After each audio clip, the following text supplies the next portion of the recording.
Hi, this is Akshita. Welcome to Magna Vision TV's Cuisine Explore. അപ്പോൾ ഇന്ന് നമ്മുടെ dish എന്ന് പറയുന്നത് ഒരു ചിക്കൻ മപ്പാസാണ്. അപ്പോൾ നമ്മൾ ഈ കണ്ണൂർ ഭാഗത്തേക്കൊക്കെ പോകുമ്പോഴത്തേക്കും രാവിലെ ബ്രേക്ക്ഫാസ്റ്റ് നമ്മളിപ്പോൾ ഒരു ഹോട്ടലിലൊക്കെ കയറുവാണെങ്കിൽ നമുക്ക് നല്ല ചൂട് ചിക്കൻ സ്റ്റൂവോ അല്ലെങ്കിൽ ബീഫ് സ്റ്റൂ അതൊക്കെ കിട്ടും. നമുക്ക് നല്ല പുട്ടിൻ്റെ കൂടെയും ഇടിയപ്പവും അപ്പവും ബ്രെഡിൻ്റെ ഒക്കെ കൂടെ ഒക്കെ കഴിക്കാൻ വേണ്ടി. പിന്നെ കിട്ടുന്ന വേറൊരു സാധനം എന്ന് പറയുന്നത് നല്ല മീൻകറിയാണ്. നല്ല മീൻകറി കോമ്പിനേഷൻ കേൾക്കുമ്പോൾ ചിലപ്പോൾ നിങ്ങൾക്ക് ചിരി വരും, പക്ഷെ നല്ല മീൻകറിയും നല്ല മുരിഞ്ഞ പൊറോട്ടയും ഇത് അവിടെ കിട്ടുന്ന ഒരു സാധനമാണ് ബ്രേക്ക്ഫാസ്റ്റിന്. നമ്മൾ ഈ ഇനി കണ്ണൂരൊക്കെ വിട്ട് ഒരു കോട്ടയം പത്തനംതിട്ട ഭാഗമൊക്കെ പിടിച്ചു കഴിഞ്ഞാൽ അവിടെ രാവിലെ തന്നെ നിങ്ങൾക്ക് നല്ല ചിക്കൻ മപ്പാസും അല്ലെങ്കിൽ മട്ടൻ മപ്പാസോ ഫിഷ് മപ്പാസും അങ്ങനത്തെ സാധനങ്ങളൊക്കെ നല്ല അപ്പത്തിൻ്റെ ചൂടപ്പം കള്ളപ്പത്തിൻ്റെ ഒക്കെ കൂടെ അല്ലെങ്കിൽ നല്ല ഇടിയപ്പത്തിൻ്റെ ഒക്കെ കൂടെ കഴിക്കാൻ പറ്റും. അതേപോലെ തന്നെ പ്രത്യേകിച്ച് കല്യാണത്തിൻ്റെ സമയമൊക്കെ ആകുമ്പോഴത്തേക്കും അല്ലെങ്കിൽ എന്തെങ്കിലും സ്പെഷ്യൽ ഒക്കേഷൻസും കാര്യങ്ങളൊക്കെ വരുമ്പം ഒരു ബ്രേക്ക്ഫാസ്റ്റ് ഡിഷ് എന്ന് പറയുന്ന ഒരു സാധനം കൂടിയാണ് ഈ ചിക്കൻ മപ്പാസ് എന്ന് പറയുന്നത്. അപ്പോൾ ഹെൽത്തിയാണ്, നമ്മുടെ നോർമൽ ചിക്കൻ കറീനെക്കാട്ടിയും ഹെൽത്തിയാണ്, ലെസ് സ്പൈസസ് ആണ്. നമ്മുടെ ആ ഒരു ചിക്കൻ്റെ ഫ്ലേവർ ചിക്കൻ കിടന്ന് നമ്മുടെ തേങ്ങാപ്പാലിലൊക്കെ കിടന്നിങ്ങനെ വെന്ത് ആ ഒരു ഫ്ലേവറും കാര്യങ്ങളൊക്കെ ഇറങ്ങി വരുന്ന ഒരു ടേസ്റ്റാണ് ഇതിൻ്റെ അകത്ത്. അപ്പോൾ നമുക്കിതെങ്ങനെ ഉണ്ടാക്കുന്നതെന്ന് നോക്കിയാലോ. അതിന് ആദ്യം നമുക്ക് ഇൻഗ്രീഡിയൻസ് നോക്കാം. അപ്പോൾ ഞാനിപ്പോൾ ഇവിടെ എടുത്തേക്കുന്നത് 500 grams ഓഫ് ചിക്കനാണ്. ഞാൻ ബോൺലെസ് പീസ് എടുത്തത്, പക്ഷേ കുറച്ച് എല്ല് കഷ്ണമൊക്കെ ആവുന്നത് നല്ലതാണ് കേട്ടോ. പിന്നെ ഞാനിവിടെ എടുത്തേക്കുന്നത് ഒരു 3 മീഡിയം സൈസ് സവോള സ്ലൈസ് ചെയ്ത് എടുത്തേക്കുന്നതുണ്ട്. പിന്നെ ഞാനൊരു 2 പൊട്ടേറ്റോസ് എടുത്തിട്ടുണ്ട്, ഒരു ക്യാരറ്റ് എടുത്തിട്ടുണ്ട്. Vegetables R optional. നിങ്ങൾക്കിപ്പം വേണമെങ്കിൽ ഗ്രീൻ പീസ് വേണമെങ്കിൽ നിങ്ങൾക്ക് ആഡ് ചെയ്യാം, അല്ലെങ്കിൽ ബീൻസ് വേണമെങ്കിൽ ആഡ് ചെയ്യാം, കോളിഫ്ലവർ ആഡ് ചെയ്യാം. So vegetables are completely optional. ഞാനിപ്പോൾ ഇവിടെ പൊട്ടേറ്റോ ക്യാരറ്റ് ഇതാണ് ഞാൻ എടുത്തേക്കുന്നത്. പിന്നെ ഞാനൊരു വലിയൊരു സൈസ് തക്കാളി ഞാൻ എടുത്തിട്ടുണ്ട്. പിന്നെ ജിഞ്ചർ ഗാർലിക് പേസ്റ്റ് അല്ല കേട്ടോ, ഇത് ഇഞ്ചിയും വെളുത്തുള്ളിയും ചതച്ചെടുത്തതാണ്, പേസ്റ്റ് അല്ല. കാരണം എന്താണെന്ന് വെച്ച് കഴിഞ്ഞാൽ ചതച്ചെടുക്കുമ്പോഴത്തേക്ക് അതിൻ്റെ ഒരു ഫ്ലേവറും കാര്യങ്ങളൊക്കെ ഒരു വേറെ തന്നെ ഒരു രീതിയിൽ വരും. അപ്പോൾ അതുകൊണ്ട് ഞാനൊരു 5-6 അല്ലി ഗാർലിക് ചതച്ചു. പിന്നെ ഒരു ചെറിയ മീഡിയം സൈസ് കഷ്ണം ഇഞ്ചിയും കൂടെ ഞാൻ എടുത്തിട്ടുണ്ട്. ഇത് രണ്ടും കൂടെ ഞാൻ ചതച്ച് വെച്ചേക്കുവാണ്. പിന്നെ ഒരു 5-6 പച്ചമുളക് എടുത്തിട്ടുണ്ട്. പിന്നെ നമുക്ക് ഹോൾ സ്പൈസസ് ഞാൻ എടുത്തിട്ടുണ്ട്. പിന്നെ തേങ്ങാപ്പാൽ എടുത്തിട്ടുണ്ട്. ഇതിപ്പോൾ ഞാൻ രണ്ടാം പാലാണ് കേട്ടോ ഇവിടെ എടുത്ത് വെച്ചേക്കുന്നത്. നമുക്ക് 1-ാം പാൽ നമ്മൾ ലാസ്റ്റാണല്ലോ ഒഴിക്കുക, അതുകൊണ്ട് ഞാനിവിടെ എടുത്ത് വെച്ചിട്ടില്ല. 2-ാം പാലാണ് ഞാനിപ്പോൾ ഇവിടെ വെച്ചേക്കുന്നത്. പിന്നെ നമ്മുടെ മസാലകൾ, നമുക്ക് ഗരം മസാല, മല്ലിപ്പൊടി, മുളക് പൊടി, ഉപ്പ്, കുരുമുളക് പൊടി, ഇത്രയും നമുക്ക് ആവശ്യമുള്ളൂ ഇവിടെ. സ്പൈസസിന് വേണ്ടി നമ്മൾ ആകെ യൂസ് ചെയ്യുന്നതെന്ന് പറയുന്നത് കുരുമുളക് പൊടിയും പച്ചമുളകും മാത്രമാണ് കേട്ടോ. വേറെ ഒന്നും നമ്മളിവിടെ സ്പൈസസിന് വേണ്ടി യൂസ് ചെയ്യുന്നില്ല. അതുകൊണ്ട് സ്പൈസസൊക്കെ എരിവൊക്കെ നല്ല കുറവായിരിക്കും. അതുകൊണ്ട് കുഞ്ഞു കുട്ടികൾക്കൊക്കെ ബ്രെഡൊക്കെ സ്റ്റീം ചെയ്ത് അതിൻ്റെ കൂടെ ഇതൊക്കെ കൊടുക്കാൻ വേണ്ടി പറ്റിയൊരു നല്ലൊരു കറിയാണ്. അപ്പം നമുക്കിത് ഉണ്ടാക്കാൻ കൂടെ നോക്കിയാലോ. അപ്പം ഞാൻ കുക്കർ എടുത്തിട്ടുണ്ട്. നമുക്ക് ആദ്യം തന്നെ നമ്മൾക്ക് കുറച്ച് എണ്ണ ഒഴിക്കാം. കുക്കറൊന്ന് ചൂടാവട്ടെ കേട്ടോ.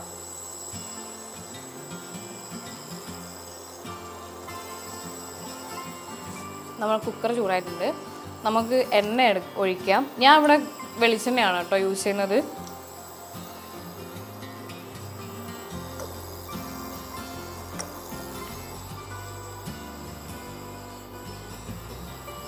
വെളിച്ചെണ്ണ ഒന്ന് ചൂടാവട്ടെ. അപ്പോൾ നമ്മുടെ എണ്ണ ചൂടായിട്ടുണ്ട്. നമുക്ക് കുറച്ച് പെരിഞ്ജീരകം നമുക്ക് ഇതിൻ്റെ അകത്തേക്ക് ഇടാം.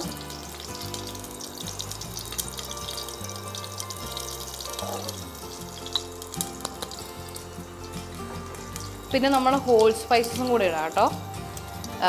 കുറച്ച് മുഴുവൻ കുരുമുളകുണ്ട്. പിന്നെ തക്കോല ഞാൻ 2 ഇട്ടിട്ടുണ്ട്. ഒരു ചെറിയ പീസ് പട്ട, ഒരു 2 ഏലക്കയും ഒരു 3 ഗ്രാമ്പും കൂടെ ഇട്ടിട്ടുണ്ട് കേട്ടോ. ഇനി നമ്മൾ ചതച്ച് വെച്ചേക്കുന്ന നമ്മുടെ ജിഞ്ചർ ഗാർലിക് പേസ്റ്റ് ഉണ്ടല്ലോ, പേസ്റ്റ് അല്ല ചതച്ച് വെച്ചതാണേ, അതും കൂടെ ഞാൻ ഇതിൻ്റെ അകത്തേക്ക് ആഡ് ചെയ്യുവാണ്.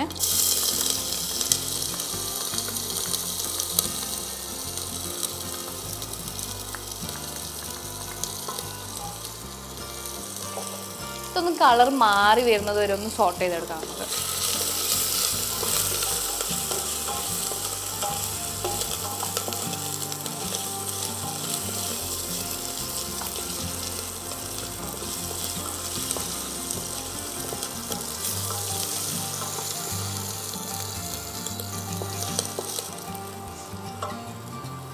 നമ്മുടെ ജിഞ്ചർ ഗാർലിക് ഒരു ഗോൾഡൻ ഒരു ചെറുതായിട്ടൊന്ന് ഫ്രൈ ആയി വന്ന പോലെ ഒന്ന് ആയിട്ടുണ്ട്.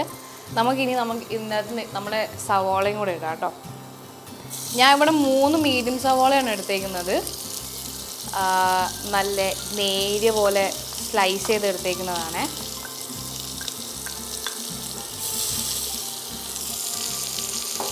ഇതിൻ്റെ കൂടെ തന്നെ ഞാൻ കുറച്ച് നമ്മുടെ കാഷ്യൂം കൂടെ ഞാൻ ആഡ് ചെയ്യുക. കാഷ്യൂ മാത്രമേ ഞാൻ ഇടുന്നുള്ളൂ കേട്ടോ. ഇപ്പോൾ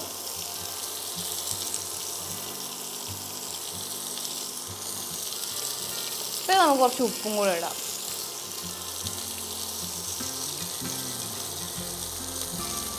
സവോള നമ്മൾ സോട്ട് ചെയ്യുന്ന സമയത്ത് നമ്മൾ ഉപ്പിട്ട് കഴിഞ്ഞാലുണ്ടല്ലോ നമുക്ക് വേഗം വഴന്ന് കിട്ടും നമുക്ക്. അപ്പോൾ പണ്ട് അമ്മ പറഞ്ഞേക്കുന്നതാണ്.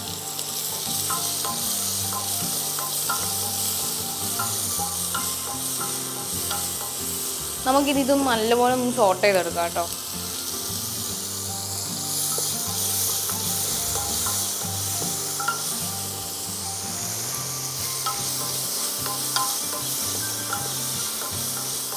അപ്പോൾ നമ്മുടെ സവാള ഒരു ഗോൾഡൻ കളറ് ആയിട്ട് വന്നിട്ടുണ്ട്. ഇനി നമുക്ക് ഇതിൻ്റെ അകത്തേക്ക് നമ്മുടെ തക്കാളി ഇടാം കേട്ടോ. തക്കാളി ഇട്ട് അതൊന്ന് സോട്ടായി വരുമ്പോഴത്തേക്കും നമുക്ക് നമ്മുടെ മസാല കൂടെ ഇതിൻ്റെ അകത്തേക്ക് ഇടാം. ഒരു ടൈം പറയുവാണെങ്കിൽ തക്കാളി ഇട്ട് ഒരു 3 മിനിറ്റ് ഒന്ന് വഴറ്റിയെടുത്താൽ മതി. ആ തക്കാളിക്ക് ഒന്ന് ഉടഞ്ഞു വരുമല്ലോ, ആ ഉടഞ്ഞു വരുന്ന ഒരു സ്റ്റേറ്റ് വരെ ഒരു 3-4 മിനിറ്റ് അത്രേ എടുക്കത്തുള്ളൂ. അത്രയും നേരം ഒന്ന് സോട്ട് ചെയ്തെടുക്കുക. ഞാൻ ആദ്യമായിട്ട് ഈ ചിക്കൻ മപ്പാസ് അല്ല ഞാൻ ശരിക്കും കഴിച്ചേക്കുന്നത്. ഞാൻ ഫിഷ് മപ്പാസാണ് ആദ്യമായിട്ട് ഞാൻ കഴിച്ചേക്കുന്നതെന്ന് പറയുന്നത്. ഇതുപോലെ എൻ്റെ ഒരു കോളേജിൽ പഠിച്ച ഒരു ഫ്രണ്ടിൻ്റെ കല്യാണത്തിന് വേണ്ടി കോട്ടയല്ല, ഏകദേശം ഒരു കാഞ്ഞിരപ്പള്ളി ഭാഗത്തായിട്ട് വരും. അപ്പോൾ അവിടെ ഞങ്ങൾ ആ പുള്ളിക്കാരുടെ വീട്ടിൽ നിന്ന സമയത്ത് രാവിലെ ഞങ്ങളുടെ ബ്രേക്ക്ഫാസ്റ്റ് എന്ന് പറഞ്ഞത് ഈ ഫിഷ് മപ്പാസും നല്ല സ്റ്റീം ചെയ്തെടുത്ത് ബ്രെഡും ആയിരുന്നേ. അത് നല്ല ടേസ്റ്റ് ആയിരുന്നു അന്ന്. എന്നിട്ട് അവിടുത്തെ ആൻറ്റീൻ്റെ അടുത്ത് ഞാൻ പോയി ചോദിച്ചു ഇതെങ്ങനെയാണ് ഉണ്ടാക്കുന്നതെന്നൊക്കെ. അന്ന് എനിക്ക് പറഞ്ഞു തന്നു, പക്ഷെ ഞാൻ മറന്നുപോയി.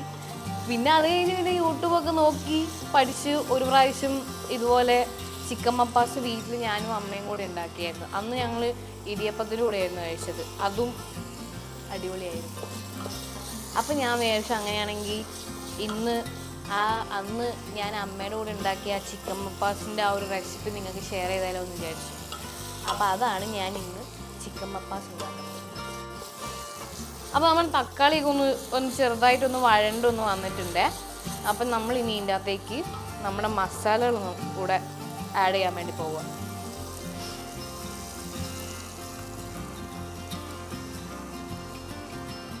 ഞാൻ മല്ലിപ്പൊടിയാണ് എടുത്തിരിക്കുന്നത്. നമ്മൾ 3 ടേബിൾ സ്പൂണാണ് മല്ലിപ്പൊടി ഇടുന്നത്.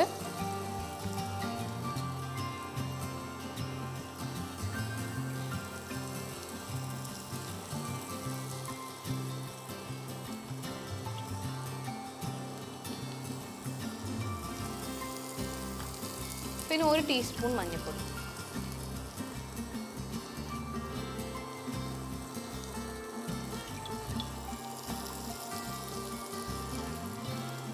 കുരുമുളക് 1 ടേബിൾ സ്പൂൺ. നമ്മൾ എരിവിന് വേറെ ഒന്നും ഇടുന്നില്ല കേട്ടോ. അതുകൊണ്ട് നിങ്ങളുടെ എരിവിനനുസരിച്ചിട്ട് നിങ്ങൾ കുരുമുളക് പൊടിയും പച്ചമുളകും ഒക്കെ ഇടുക. ഇനി ഇത് നമുക്കൊന്ന് നല്ലോണം വഴറ്റി ആ പച്ചമണമൊക്കെ അങ്ങ് മാറി ഒന്ന് സെറ്റായി വരും. അപ്പം നമുക്ക് നമ്മുടെ സാധനങ്ങളൊക്കെ ഇടാം. ഞാൻ നമ്മുടെ കുറച്ച് ഒരു തിക്നെസ് ഒക്കെ കിട്ടാൻ വേണ്ടിയിട്ട് ഞാൻ നമ്മുടെ തക്കാളിയൊക്കെ ഉണ്ടല്ലോ ഇങ്ങനെ വഴറ്റുന്നതിൻ്റെ ഇടയിൽ ഞാൻ ഒന്ന് സ്മാഷ് ചെയ്ത് കൊടുക്കുന്നുണ്ട് കേട്ടോ. അപ്പോൾ ആ ഒരു തക്കാളിയുടെ നമുക്ക് തക്കാളിയുടെ ഫ്ലേവറൊന്നും അത്ര ഓബ്വിയസ് ആയിട്ടൊന്നും കിട്ടത്തില്ല. പക്ഷെ എന്നാലും ആ നമ്മുടെ ഗ്രേവിയിലേക്ക് കൊടുക്കുന്ന ആ ഒരു കൺസിസ്റ്റൻസി ഉണ്ടല്ലോ, അത് കുറച്ചൊന്ന് നല്ലൊരു തിക്ക് കൺസിസ്റ്റൻസി വരും. അപ്പം ഞാൻ ചെറുതായിട്ട് തക്കാളിയൊക്കെ ഒന്ന് സ്മാഷ് ചെയ്ത് കൊടുക്കുന്നുണ്ട്. പിന്നെ നമ്മുടെ പൊടി എനിക്ക് തോന്നുന്നു ഞാൻ ഇത് 2-3 പ്രാവശ്യം ഞാൻ പറഞ്ഞിട്ടുണ്ട്. നമ്മുടെ പൊടി മൂത്തോ ഇല്ലയോ എന്ന് നമ്മൾ അറിയുന്നത് എങ്ങനെയാണെന്ന് വെച്ച് കഴിഞ്ഞാൽ സ്മെല്ല് നോക്കിയിട്ടല്ല, ശരിക്കും പൊടി മൂത്തോ ഇല്ലയോ എന്ന് നമ്മൾ അറിയുന്നത് വെളിച്ചെണ്ണ തെളിഞ്ഞോ എന്ന് നോക്കുമ്പോഴാണ്. അപ്പോൾ എനിക്കിപ്പോൾ ഇവിടെ ചെറുതായിട്ട് വെളിച്ചെണ്ണയൊക്കെ ഇങ്ങനെ തെളിഞ്ഞ് വന്നോണ്ട് നിൽക്കുന്നുണ്ട്. നമുക്കൊരു 1-2 മിനിറ്റ് കൂടെ ഒന്ന് സോട്ട് ചെയ്തെടുക്കാം. പക്ഷെ ഒന്ന് വെച്ച് കരിക്കരുത് കേട്ടോ. ഞാൻ ഒരു ലോ ഫ്ലെയിമിൽ എൻ്റെ ഒരു സേഫ്റ്റിക്ക് വേണ്ടി, കരിഞ്ഞ് പോവാതിരിക്കാൻ വേണ്ടി, എൻ്റെ ഒരു ഇതിനു വേണ്ടി ഞാൻ ലോ ഫ്ലെയിമിൽ ഇട്ടിട്ടാണ് ഞാൻ പൊടി വഴറ്റിയെടുക്കുന്നത്.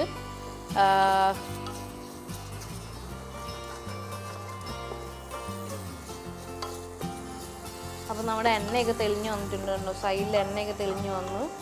അപ്പോൾ നമ്മുടെ പൊടിയൊക്കെ മൂത്തു. ഇനി നമുക്ക് ഇതിൻ്റെ അകത്തേക്ക് നമ്മുടെ ചിക്കൻ നമ്മൾ ഇടാൻ വേണ്ടി പോവുകയാണ്.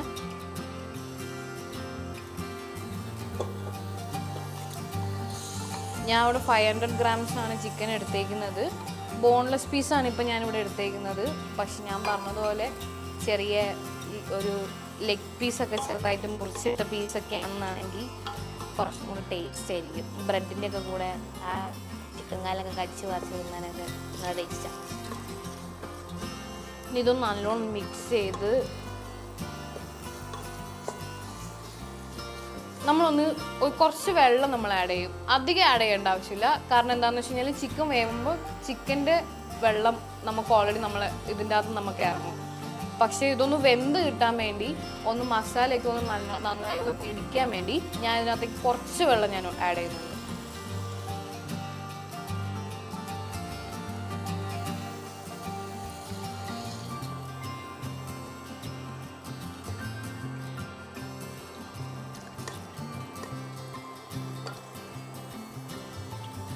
നമ്മൾ വെള്ളം ആഡ് ചെയ്ത് നന്നായി മിക്സ് ചെയ്തു. നമ്മുടെ മസാലയും നമ്മുടെ ആ ഗ്രേവിയും ഒക്കെ കൂടെ ചിക്കനുമായി മിക്സായി. നമ്മളിനി എന്താ ചെയ്യേണ്ടതെന്ന് വെച്ച് കഴിഞ്ഞാൽ, ഇത് നമുക്ക് ഒന്ന് കുറച്ച് നേരം ഒന്ന് വേവിച്ചെടുക്കണം. ഒന്ന് വേവിച്ചെടുക്കാൻ വേണ്ടി ഞാൻ ഇതൊരു 5-10 മിനിറ്റ് ഞാൻ ഒന്ന് മൂടി വെച്ച് ലോ ഫ്ലെയിമിൽ ഞാൻ കുക്ക് ചെയ്തെടുക്കാൻ പോവുകയാണേ. ഞാൻ ഇതൊന്ന് മിക്സ് ചെയ്ത് ഒന്ന് സെറ്റാക്കിയിട്ട് മൂടി വെക്കാം.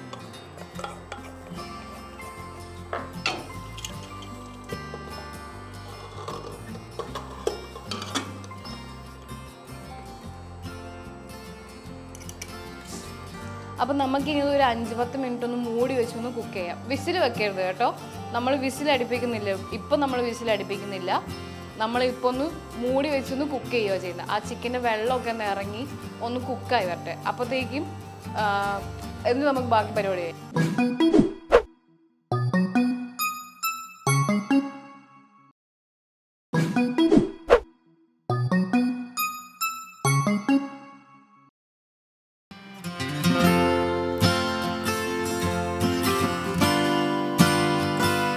അപ്പോൾ ഞാൻ കുക്കർ തുറക്കാൻ പോവുകയാണേ.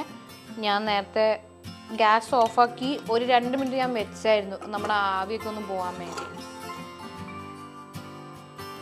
നമ്മുടെ ചിക്കൻ ആ വെള്ളമൊക്കെ ഇറങ്ങി കുക്കായി വന്നിട്ടുണ്ട്. ഇനി നമ്മൾ ഇതിൻ്റെ അകത്തേക്ക് ആദ്യം ഗ്യാസ് നമ്മൾ ഓഫാക്കിയായിരുന്നു, അത് നമ്മൾ തിരിച്ച് ഓണാക്കണം കേട്ടോ. ഫസ്റ്റ് നമ്മൾ ലോ ഫ്ലെയിമിൽ തന്നെയാണ് ഞാൻ വെക്കുന്നത്. കാരണം എനിക്ക് പേടിയാവുന്നു അത് കാര്യം, എങ്ങാനും അടുക്കി പിടിച്ച് പോയി കഴിഞ്ഞാലോ എന്നുള്ളത് കൊണ്ട്.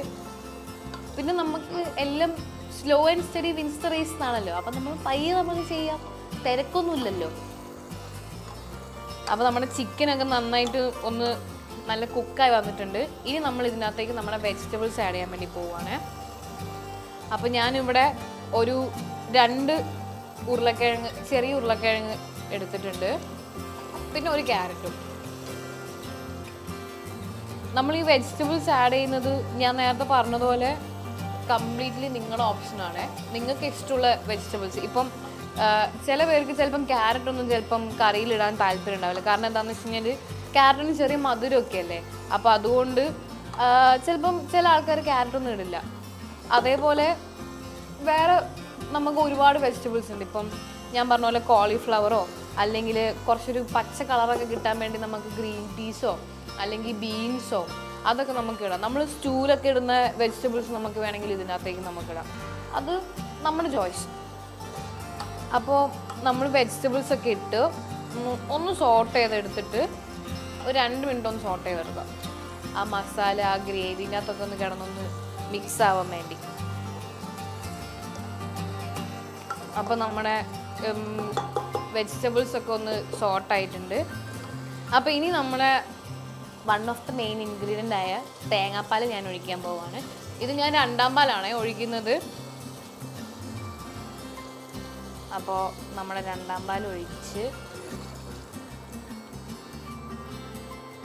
ഇതിൻ്റെ അകത്ത് ഇതിങ്ങനെ കിടക്കുന്നത് കാണുമ്പോൾ എനിക്കൊരു തൃപ്തി കിട്ടാറില്ല. അപ്പോൾ അതുകൊണ്ട് ഞാൻ ഇതിൻ്റെ അകത്ത് കുറച്ച് വെള്ളം ഒഴിച്ചൊന്ന് ചുറ്റിച്ച് ഞാൻ ഒന്ന് ഒഴിക്കുകയാണേ.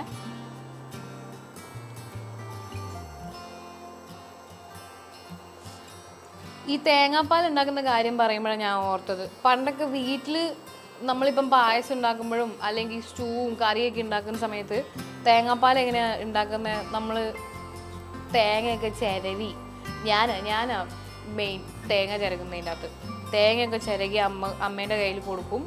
അമ്മ എന്നിട്ട് അത് മിക്സിയിലൊക്കെ ഇട്ട് തേങ്ങാപ്പാലൊക്കെ എടുത്ത് പിഴിഞ്ഞ് ഒക്കെ സെറ്റാക്കിയിട്ടൊക്കെയാണ് കറിയിലൊക്കെ ഉണ്ടാക്കുക. പക്ഷേ ഇപ്പം ഞാൻ അങ്ങനെയാണോ ചെയ്തത് നിങ്ങൾ ചോദിക്കുകയാണെങ്കിൽ ഞാൻ പറയും ഞാൻ അങ്ങനെയല്ല ചെയ്തത്. ഞാൻ 2ാം പാൽ ഉപയോഗിക്കാൻ വേണ്ടി ഇപ്പം നമുക്ക് മെയിനായിട്ട് നമുക്കിപ്പം ഈ കോക്കനട്ട് റെഡിമെയ്ഡായിട്ടുള്ള കോക്കനട്ട് മിൽക്കും നമുക്ക് കിട്ടും ക്യാൻഡായിട്ട്. അതേപോലെ കോക്കനട്ട് പൗഡറും നമുക്ക് കിട്ടും, നമുക്ക് വെള്ളത്തിൽ കലക്കി യൂസ് ചെയ്യാൻ വേണ്ടി. ഇപ്പം ഞാനിപ്പോൾ ഇവിടെ പൗഡറാണ് യൂസ് ചെയ്തത്. സത്യം പറഞ്ഞു കഴിഞ്ഞാൽ 2ാം പാൽ ഉണ്ടാക്കാൻ വേണ്ടി ഞാനൊരു 2 ടേബിൾ സ്പൂണിൻ്റെ അകത്ത് ഒരു 1.5 കപ്പ് ചൂടുവെള്ളം ഞാൻ എടുത്തു. 1ാം പാൽ ഉണ്ടാക്കാൻ വേണ്ടി ഞാനൊരു 3 ടേബിൾ സ്പൂണിൻ്റെ അകത്ത് ഒരു 1.5 കപ്പ് ചൂടുവെള്ളം എടുത്തിട്ടാണ് ഞാൻ 1ാം പാലും 2ാം പാലും ഉണ്ടാക്കിയത്. ആ ഒരു കൺസിസ്റ്റൻസി ഇങ്ങനെയാണ് ഞാൻ ഉണ്ടാക്കിയത് കേട്ടോ. അപ്പോൾ നമുക്ക് തേങ്ങ കിട്ടിയില്ല എന്നാണെങ്കിലും കുഴപ്പമൊന്നുമില്ല, പൊടിയൊക്കെ മേടിച്ച് കലക്കിയൊക്കെ നമുക്ക് ഉണ്ടാക്കാം. കാരണം ഈസി ടു യൂസ് നമുക്ക് അതാണല്ലോ, നമ്മളെപ്പോഴും അതാണല്ലോ നമ്മൾ നോക്കുകയും ചെയ്യുന്നത്. ഓക്കെ, നമ്മുടെ തേങ്ങാപ്പാൽ ഒന്ന് തിളച്ച് വരുന്നുണ്ട്. ഇനി നമ്മുടെ പച്ചമുളക് നമ്മളൊന്ന് മാറ്റി വെച്ചായിരുന്നു. പച്ചമുളക് ഈ തേങ്ങാപ്പാലിൽ കിടന്നൊന്ന് കുക്കാവട്ടെ, അതിനാണ് ഞാൻ മാറ്റി വെച്ചത് ലാസ്റ്റ്.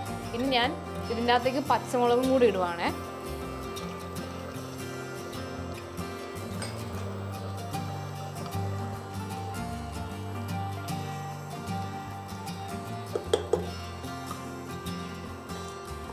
ഇനി നമ്മുടെ ചിക്കനും നമ്മുടെ ഈ വെജിറ്റബിൾസും ഒക്കെ കൂടെ ആ തേങ്ങാപ്പാലിൽ കിടന്നൊന്ന് നന്നായി ഒന്ന് കുക്കാവണം.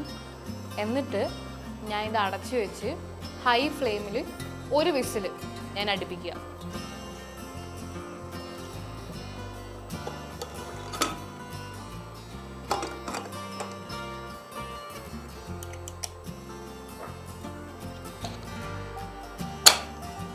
ഞാൻ ഹൈ ഫ്ലെയിമിലാണ് വെക്കുന്നത്. ഒരു വിസിലടിച്ച് നമുക്ക് തിരിച്ചു വരാം.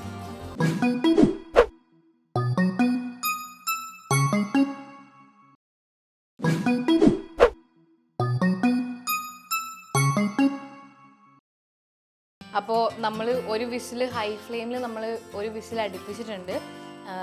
ഞാനൊന്നിട്ട് കുറച്ച് നേരം കുക്കറൊന്ന് മാറ്റി വെച്ചായിരുന്നു നമ്മുടെ ആ പ്രഷറൊക്കെ ഒന്ന് പോകാൻ വേണ്ടി. അപ്പോൾ ഞാൻ ഇതൊന്ന് തുറന്ന് നോക്കട്ടെ.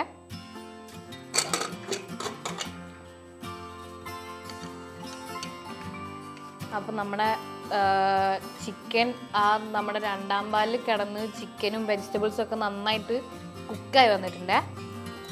നമുക്കിനി ഒന്നും കൂടെ ഈ സമയത്ത് നമുക്ക് നമ്മുടെ ഉപ്പും കാര്യങ്ങളൊക്കെ നോക്കി എല്ലാം കറക്റ്റ് ചെയ്ത് നമുക്ക് സെറ്റാക്കാം. അപ്പം നമ്മുടെ ഗ്രേവിയൊക്കെ നന്നായി കുറുകി വന്നു കേട്ടോ. ഗ്രേവിയൊക്കെ നന്നായി കുറുകി വന്നു. ആ കുക്കർ തുറന്നപ്പോൾ തന്നെ നമ്മുടെ ആ ചിക്കൻ്റെ സ്മെല്ലും ആ ഉരുളക്കിഴങ്ങിൻ്റെ സ്മെല്ലും ഒക്കെയാണ് വന്നത്. ഞാൻ ഒരു മീഡിയം ഫ്ലെയിമിലാണ് ഇടുന്നത്. ഇനി ഹൈ ഫ്ലെയിം ഒന്നുമില്ല. അപ്പോൾ മീഡിയം ഫ്ലെയിമിലിട്ടു. നമ്മളെ സാധനങ്ങളൊക്കെ നന്നായി കുക്കായി. ഇനി നമ്മുടെ ലാസ്റ്റ് ഇൻഗ്രീഡിയൻ്റ് ആയ നമ്മുടെ ഒന്നാം തേങ്ങാപ്പാൽ ഞാൻ ഇതിൻ്റെ അകത്ത് ഒഴിക്കാൻ പോവുകയാണേ. ഒന്നാം തേങ്ങാപ്പാൽ ഒഴിച്ചതിന് ശേഷം പിന്നെ നമ്മൾ അധികം കുക്ക് ചെയ്യേണ്ട ആവശ്യമില്ല. ഒന്ന് ലോ ഫ്ലെയിമിൽ ഒന്ന് ചെറുതായി ഒന്ന് തിള പൊട്ടുന്നത് വരെ മാത്രം വെച്ചാൽ മതി കേട്ടോ. ഞാൻ ദേ ഒന്നാം പാൽ ഒഴിക്കാൻ പോവുകയാണേ.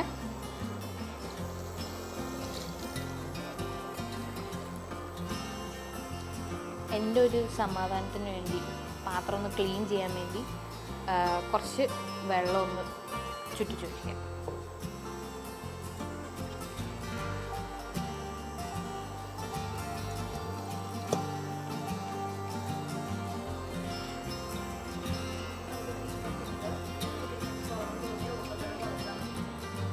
അപ്പോൾ ഇപ്പോൾ അത്യാവശ്യം നമുക്ക് ബ്രെഡിനൊക്കെ കഴിക്കാൻ പറ്റിയ സാധനം ഇപ്പം കറിയുള്ളത്.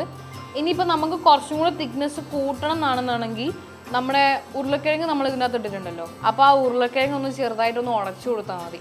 അപ്പോൾ ഇതിൻ്റെ കൺസിസ്റ്റൻസി കുറച്ചും കൂടെ ഒന്ന് തിക്കായി വന്നോളും. ഇനി ഇത് നമുക്കൊന്ന് ഈ സമയത്ത് നമുക്ക് ഉപ്പും കാര്യങ്ങളൊക്കെ നമുക്ക് അഡ്ജസ്റ്റ് ചെയ്യാം കേട്ടോ. എരിവ് വേണമെന്നാണെങ്കിൽ കുറച്ചും കൂടെ കുരുമുളക് പൊടി നമുക്ക് ഇതിനകത്തേക്ക് ആഡ് ചെയ്യാം.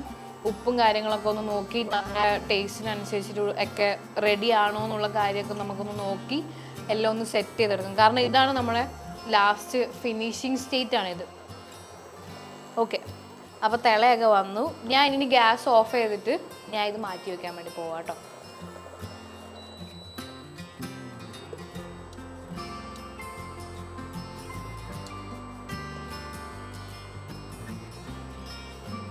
നമുക്ക് ഇനി ചെറിയൊരു ഫൈനൽ ടച്ചും കൂടെ ഉണ്ട് ഇതിന് വേണ്ടിയിട്ട്. അപ്പം അതിനു വേണ്ടി ഞാൻ വേറൊരു പാൻ ഞാൻ എടുത്തു വെക്കുകയാണ്. നമുക്ക് ഇതിൻ്റെ അകത്ത് ചെറുതായിട്ടൊന്ന് താളിച്ചിടാം. നമ്മുടെ സ്റ്റൂ ഒന്ന് കുറച്ചും കൂടെ ഒന്ന് കളർഫുൾ ആക്കാൻ വേണ്ടിയിട്ട് ഒന്ന് താളിച്ചിടാൻ വേണ്ടിയിട്ട് ഞാൻ വേറൊരു പാൻ കൂടെ വെച്ചിട്ടുണ്ട്. ഇനി ഇതൊന്ന് ചൂടായി നമ്മുടെ വെളിച്ചെണ്ണ കുറച്ചൊന്ന് ഒഴിക്കാം. അപ്പോൾ നമ്മുടെ പാൻ ചൂടായിട്ടുണ്ട് കേട്ടോ. ഞാൻ ഇതിൻ്റെ അകത്തേക്ക് നമ്മുടെ വെളിച്ചെണ്ണ ഒഴിക്കുകയാണേ. നമ്മൾ ഇപ്പം ബിരിയാണിയൊക്കെ ഉണ്ടാക്കുന്ന സമയത്ത് നമ്മൾ ലാസ്റ്റ് ഫൈനൽ ടച്ചായിട്ട് സവോള ഇട്ടൊന്ന് വറുത്തെടുത്ത് നമ്മൾ ആ ബിരിയാണീനകത്തേക്ക് ഇടുമല്ലേ.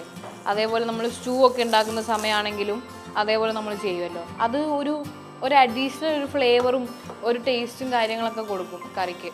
അപ്പോൾ അത് തന്നെയാണ് നമ്മൾ ഇവിടെയും ചെയ്യുന്നത് കേട്ടോ. അപ്പോൾ നമ്മളിവിടെ ചെറിയുള്ളിയാണ് യൂസ് ചെയ്തിരിക്കുന്നത്. എണ്ണ നന്നായി ചൂടായി വന്നിട്ടുണ്ട്. നമുക്ക് ചെറിയുള്ളി ഒരു ഗോൾഡൻ കളർ നമ്മൾ ആ ഒരു ബിരിയാണിക്കൊക്കെ ഇടുന്ന ആ ഒരു പാകം ഉണ്ടല്ലോ, ഒരു ഗോൾഡൻ കളറായിട്ട് ചെറുതായി ക്രിസ്പിയൊക്കെ കഴിക്കാൻ ആ ഒരു രീതിയിൽ. അപ്പം നമ്മൾ ചെറിയുള്ളി നല്ല ഒരു ലൈറ്റ് ബ്രൗണിഷ് ആയിട്ട് ഒരു ഗോൾഡൻ കളറൊക്കെ വരുന്നുണ്ട്. ഈ സമയത്ത് നമുക്ക് കുറച്ച് കറിവേപ്പിലയും കൂടി ഇതിനകത്തേക്ക് ഇടാം കേട്ടോ. ഞാൻ ഒരു 5-6 കറിവേപ്പില എടുക്കുന്നുണ്ട്.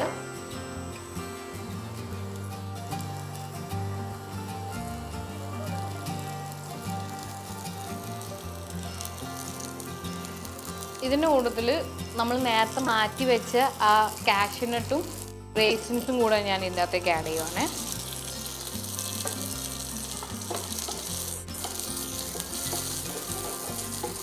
നമ്മുടെ മുന്തിരിയൊക്കെ ഒന്ന് പൊന്തി ചെറിയുള്ളി ഒന്നും കൂടെ ചെറിയൊരു ഗോൾഡൻ ഒരു ഷെയ്ഡൊക്കെ വരുന്നവരൊന്ന് ചെറുതായിട്ടൊന്ന് വഴറ്റി കൊടുക്കുക. നല്ല കളറൊക്കെ വന്നു.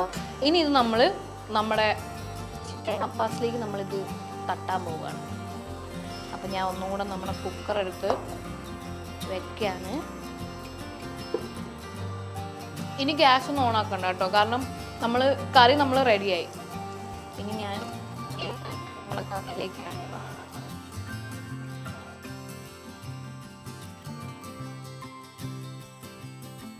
ആ എണ്ണയും ഇതൊക്കെ കൂടെ ആ തേങ്ങാപ്പാലിലേക്ക് ഒഴിച്ചപ്പോഴത്തേക്കുണ്ടല്ലോ അതിൻ്റെ ആ ഒരു സ്മെല്ലും കാര്യങ്ങളൊക്കെ നല്ല അടിപൊളിയായിട്ട് വരുന്നുണ്ട്. പിന്നെ ഞാനിപ്പോൾ ഇവിടെ തേങ്ങേൻ്റെ വെളിച്ചെണ്ണയാണ് യൂസ് ചെയ്തേക്കുന്നത്. നിങ്ങൾക്ക് വേണമെങ്കിൽ നെയ്യിൻ്റെ അകത്ത് വറുത്തെടുക്കാം. നെയ്യിൻ്റെ അകത്ത് വറുത്തെടുത്തെങ്കിൽ കുറച്ചും കൂടെ നല്ലതായിരിക്കും. പക്ഷേ ഞാൻ കംപ്ലീറ്റ് കോക്കനട്ട് ഓയിലിലേക്ക് അങ്ങ് ചെയ്തു.